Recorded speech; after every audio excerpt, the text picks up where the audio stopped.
What is up, YouTube, and welcome back to my channel. If you are just lurking on this channel, I need you to know that YouTube hides your subscribers by default, so there's no need to lurk. You can click subscribe. There's nobody that's gonna come after you. Now, you're gonna hate it, but I'm going to say it. Hannah Berner did not need to apologize to the public over the Megan Thee Stallion interview. Now, if you're interested in how I have reached this conclusion, please watch the full video to get the full argument. In this video, I'm gonna walk you through what happened, who is Hannah Berner, was this a racist comment to be made? What's the context around Megan and violence that people are associating her with? And then we're gonna talk about the apology itself. Hannah Berner and another comedian were on the red carpet for Vanity Fair. And then among one of those interviews that they conducted was, like I said, with Megan Thee Stallion. In this video, you're gonna be able to hear Hannah Berner say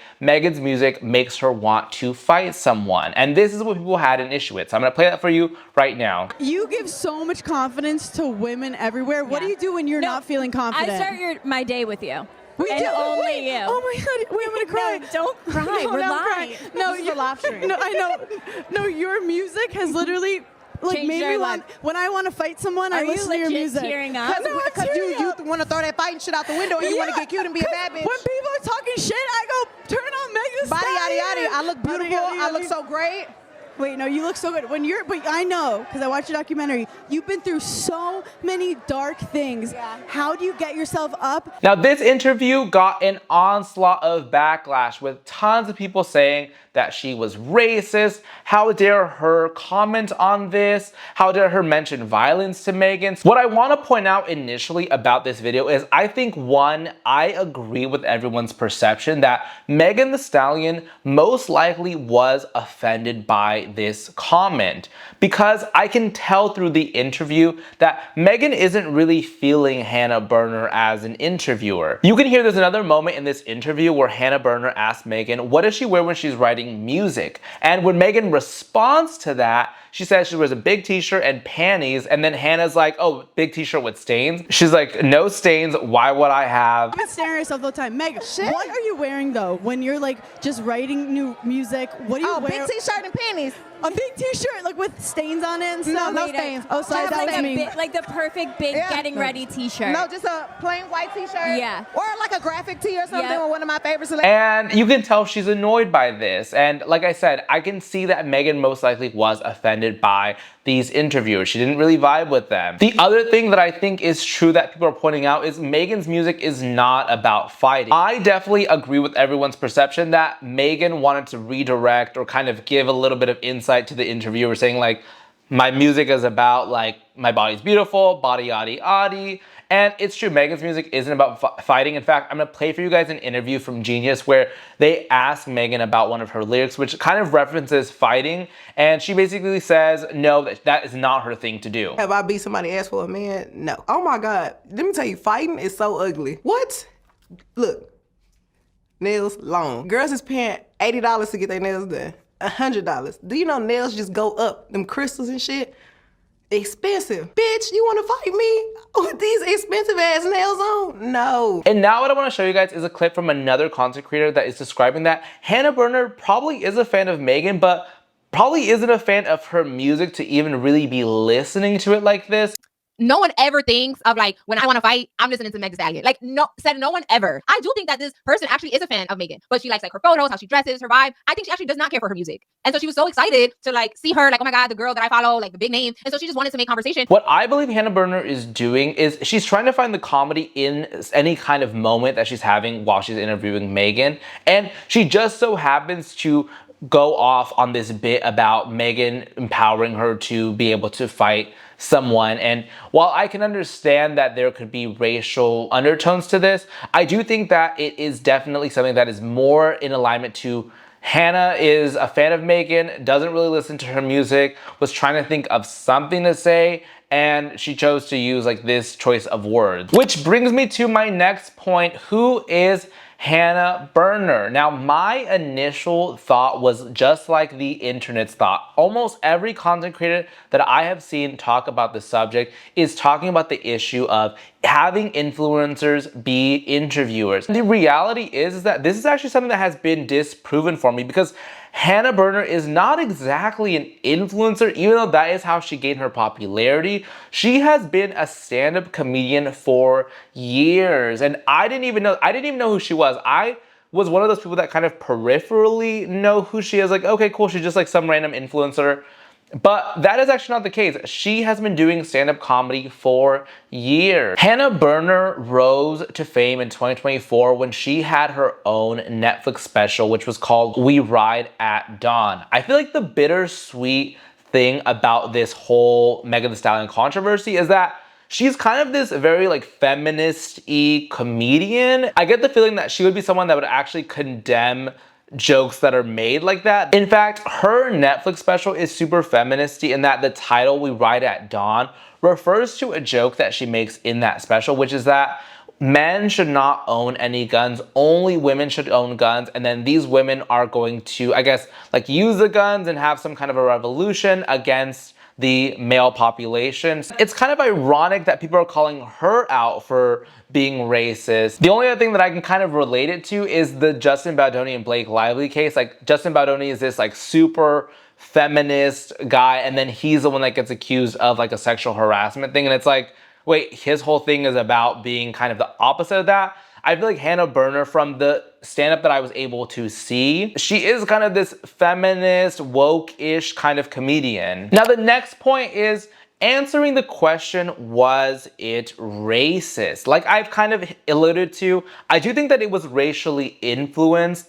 Like I said, Hannah is a comedian, so she's probably has some bits within her comedy that is related to race. But was it flat out racist? Like she was meaning to demean Megan and be like, oh, you're a violent black woman? No, that was not the case. But I do want to point out two things that I wanted to prove as being true in order to say, no, it was not racist. And I want to say, just before I get into both of these things, is that I can still see people thinking that it's racist, even if I myself have a different perspective. I wanted to prove two claims that I kept hearing different content creators that were reacting to this make. The first claim was that, did Hannah Berner say other things related to violence outside of just this interview with Megan Thee Stallion? Now, I watched the entire 2-hour Vanity Fair live stream so that I can come up with this solution. So to this claim, did Hannah Berner say other things related to violence outside of just this Megan interview? She actually told Hailey Bieber that she wants Hailey Bieber to punch her in the face as a response to one of the questions. I'm gonna play for you guys that clip. Any trends that you're like, I'm so over it? You know what's so annoying is I just answered that. Like, I thought about this the other day and I'm like, people ask me this question a lot. I have to remember my answer. And now I forget. And now you forget. It's okay. I'm so annoying. You're I'm sorry. You could literally punch us in the face and we don't care. Like, you don't have to say anything right now. You are incredible. Keeping you. We're obsessed with you. The second claim that I wanted to understand was, did Hannah Berner say other racially influenced things to other black people that she was interviewing? And I found, yes, she actually did do this. There's an interview with Coco Jones, and Hannah actually asks Coco, has she ever played basketball? Actually, my stylist Maeve, she was like, it's canary yellow. Okay, sorry, it's canary. No, I didn't know. I was thinking honey mustard. No. Honey mustard. It's literally so good. I was asking you, you look like you could dunk a basketball. That's hilarious. Did you actually play basketball? I did play, but like in middle school, and I stopped in high school. So I was not eating, girl. Now, here's where it could go both ways. You can say, wait, basketball and black people are often associated with each other as a stereotype. Or you could also say, Coco Jones appears a lot taller than Hannah Berner. She's asking her if she's ever played basketball. I do think that some of her commentary could be racially influenced due to the fact that she is, one, a comedian. That's a very different space from Hollywood. In fact, you can actually hear both these women talk about in their podcast that they're nervous for this Vanity Fair hosting gig because they are comedians. They're not exactly like Hollywood celebrities. No, we're excited about Vanity Fair. We've never been on a red carpet interviewing people together. Never. So I don't like. Tell your truth. Tell me my truth. I don't know if Vanity Fair is really ready. Like, I think they need their legal team on standby. definitely someone accompanying us on the carpet of like, please don't say that, because it's gonna be silly. I do have to say shout out to interviewers who do all these award shows because you have to know everything about everyone, every movie they've done, any reference, what they're wearing. And I did ask that in the meeting. I said, no, if I forget a thing or two. But it's an after party, so they said that everyone's like, this is the last award show, they're just partying, and it's kind of like, so we're just there for literal vibes. And in my opinion, I don't feel as though comedy should be censored. Now, if you were having comedians host a red carpet, I think that is kind of up to Vanity Fair to make that decision. Do we want comedians, true stand-up comedians, to be here present on the carpet interviewing these celebrities, knowing what the kind of general public might think about what they're going to say? But even this, I somewhat struggle to assign this to Hannah because like I told you guys, she's kind of this feminist comedian. I do want to show you guys this one TikTok that I found talking about this story, and she's describing the comedy that Hannah has in the context of political climate, and I could not agree more with this. Well, now, I do not speak for all Black women, okay? I speak for myself and my opinion. I feel like Hannah and a lot of comedians still exist as if we're living in the year like 2005. Jokes on The Office still are funny, like Golden Girls, like those jokes are also very insensitive. They're very similar to some of the jokes that comedians make. The issue is it's so politically charged right now on all sides. Everybody is just like waiting to be offended and waiting to pop off, and I'm not using the cancel culture or the offensive card lightly at all. I am a minority woman who lives in the South. So did these ladies just suck at interviewing? At first, I'm gonna read you guys actually my comment that I left on one video. I said, people wanted to have a problem with it and make it racial. The reality probably is she might just suck at interviewing since she's new to it and was trying to be funny / relatable. Now, nobody liked my comment, so nobody agreed with my take on that. So now where I ended up landing on this topic is because she doesn't suck at interviewing. Actually, if you see the entire Vanity Fair live stream, you can see that for the people that watch the entire live stream, there is not a negative comment under that live stream. In fact, people are talking about the fact that they love seeing these two women, Hannah Berner and the other comedian, in this Vanity Fair live stream. Like, it made it interesting. People were saying that they've never watched the entire thing, but because of these women, they did so. Hannah and Paige need to do this every red carpet. I've never watched one all the way through Obsessed. This is the first time in history that I've ever watched an entire red carpet.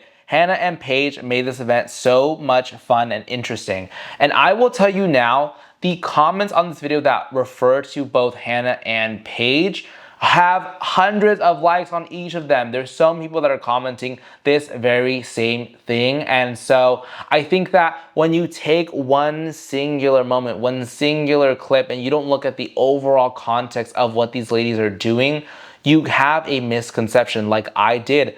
I thought Hannah Berner was just some random influencer that they got the opportunity to do this. She then fumbled the bag because she was a bad interviewer, but that wasn't the case. These women are seasoned. They're good at doing this. She said the wrong thing because she doesn't know that much information about Megan Thee Stallion. I didn't even know who they were, but now I'm like, wait, they are so funny. They should definitely do this again. And it's unfortunate that this situation transpired because this might cause Vanity Fair or other publications to be hesitant about using comedians like Hannah Berner. But I think it's up to the publication, it's up to the media company to decide, do we want to have comedy on our channel, or do we want to have people to just fill the role in interview? I personally will always choose comedy. Now, I do want to provide a brief synopsis of the Megan Thee Stallion and Tory Lanez lawsuit, because this is something that came up with a lot of people when they were saying that why would Hannah Berner even mention something related to violence? Now, all the way back in 2020, Megan Thee Stallion and Tory Lanez were leaving a party at Kylie Jenner's house. Shortly after this, an argument had broken out between Megan Thee Stallion and Tory Lanez, and then he shot her in the foot. Now, at the time of the arrest, Megan did not necessarily name Tory as the person that did this. She claimed that she had just stepped on some glass, but later on she came out and said that she was scared by the police coming and helping with the situation, that they would maybe open fire on both Megan and Tory. So she was just like thinking in that moment, I'm just gonna lie, say that I stepped on glass. Now, there were bullet fragments found inside of Megan's foot, so we know that Megan was in fact shot in the foot. And in December of 2022, Tory Lanez was convicted of a couple of different charges. I'm gonna read you guys down the list: assault with a semi-automatic firearm, carrying a loaded unregistered firearm, discharging a firearm with gross negligence. And then in 2023, he was sentenced to 10 years in prison. Now I'm gonna show you guys a clip from TikTok that I found of another content creator describing what she would have done in a scenario where she was interviewing Megan Thee Stallion. And just off the top of my head with my pop culture knowledge, I'm not even planning on interviewing Megan Thee Stallion anytime soon. I would think, okay, don't mention anything about violence. Shouldn't even come up. This is a woman who was in a high profile case about being shot. Like, obviously, I'm not going to bring up any sort of violence, fighting, beating, like any of that. Now, there's no hate to this content creator, but I do feel like a lot of content creators or just general people inside of social media have kind of echoed the sentiment of, if I was in that position, I would never bring this kind of thing up. I know too much about pop culture, or I have a peripheral knowledge about pop culture to bring something like this up. And I feel like there's a little bit of a high horse mentality here, which is that people believe that they would not make a similar kind of mistake. Maybe you might not make that exact mistake, but are you prone to making mistakes about things that you do not know about? Most likely you are. I want everyone to think about a moment where they insulted one of their friends because they were joking about something, and that joke very well applied to something that friend might be going through or have gone through, because a lot of us have done that. So think about if you with your friends have insulted them because of things that you might not remember about them in the moment that you're talking about something, joking about something. What makes you think that Hannah Berner is going to be remembering all of the notes inside of her head about things to ask her, things not to ask her? As a content creator myself, for example, when I do YouTube videos like this, in my head as I'm filming, which it's kind of hard to express your thoughts while the camera is rolling, but you're thinking about all the things that I need to remember to say, I need to remember to talk about, I need to remember to do this. You're not actually really thinking about things that you do not need to say. I can understand for Hannah Berner to not necessarily have in mind, oh my goodness, Megan Thee Stallion went through a court case 3 years ago and I should remember not to ask her about that or talk about that or refer to anything related to violence. I want to give you guys another example. Do you guys remember when Lorde had posted a photo of a bathtub and captioned it, "And I will always love you"? People went in on Lorde. If you guys do not understand this reference, Whitney Houston famously passed away inside of a bathtub, and one of Whitney Houston's songs is "I Will Always Love You."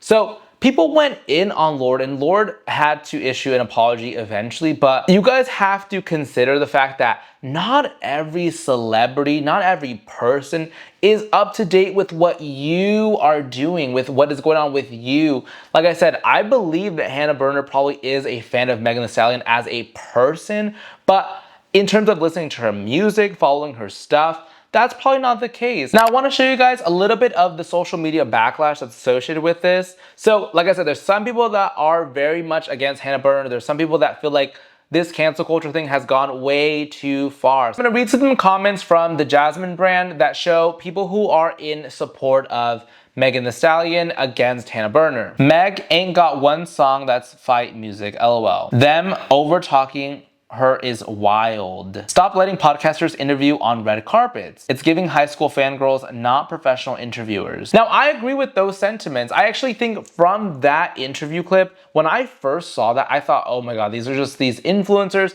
They're horrible at interviewing people. But then, like I said, I saw the entire live stream and I thought, these women are actually fantastic. They had a bad moment there for sure. And the moment that got clipped is specifically a moment where both people felt like something racial was being said, and then two, where they were talking over Megan. But their style of comedy is so witty, so bantery that for other celebrities, it definitely worked. They were great interviews, but for Megan, it just did not work. She was not returning that same energy or even desiring that energy in her direction. Now I'm gonna read to you guys some comments that have the opposite feeling, which is they feel that cancel culture has gone too far, and hey, I'm also part of this club. I really think what she meant was that she gets hyped listening to her music. We all know damn well Hannah ain't never been in no fight. Y'all demand apologies, then don't accept them. It ain't that deep, to be honest. Cancel culture, please. This is ridiculous. I think because a lot of influencers or content creators sway a little bit more left or a little bit more woke, then I feel like you see a lot of content being produced that is in support of Megan Thee Stallion and is against Hannah Berner. But what you find in a lot of comments is that actually the general public doesn't really feel like this is something that is worth apologizing for. So I think you're seeing this kind of play out in the media in terms of it seems as though everybody is decisive about the fact that Hannah Berner is this racist and said this racist joke. But I think that you'll find from general commentary, the general population, that they don't really feel like it's that big of a deal. The last thing is that I'm going to read you guys Hannah Berner's apology and we're going to discuss it. Interviewing Megan Thee Stallion was a dream of mine. I love her music and it's my go-to whenever I need to boost my confidence before a show. Looking back at the interview, I wish I used any other word except fight to describe how her songs impact me. It was a careless choice of words, and though there was no ill intent, I recognize and acknowledge that what I said has a deeper meaning, and I am so sorry to Megan. I appreciate everyone who brought this to my attention. I don't feel as though an apology was needed because I don't think that her intent at all was to just be racist to Megan. I think that, like I said, over and over in this video, her intent was just to try to relate to Megan, to be funny, but that did not land well. And I hate apologies that are as a result of cancel culture where everybody is pushing you to apologize for something that you did not necessarily do. But what I do appreciate about Hannah's apology is that she didn't include things that she didn't actually believe in. She didn't say, I see that, like, what I said was racist and I would never say something like that again. She didn't say anything like that because for her, that wasn't true. For her, she genuinely just had the intention of trying to be funny and she said the wrong word. And she says, I wish I just wouldn't have used that word because that wasn't even what I was trying to convey, but she did. So I appreciate that about her apology, that it wasn't also saying that it was something that it wasn't just so that the public would get off her back. She said all things that she felt were actually true. She said, I can understand how people felt this way. People pointed this out to me. I'm sorry to Megan that offended her.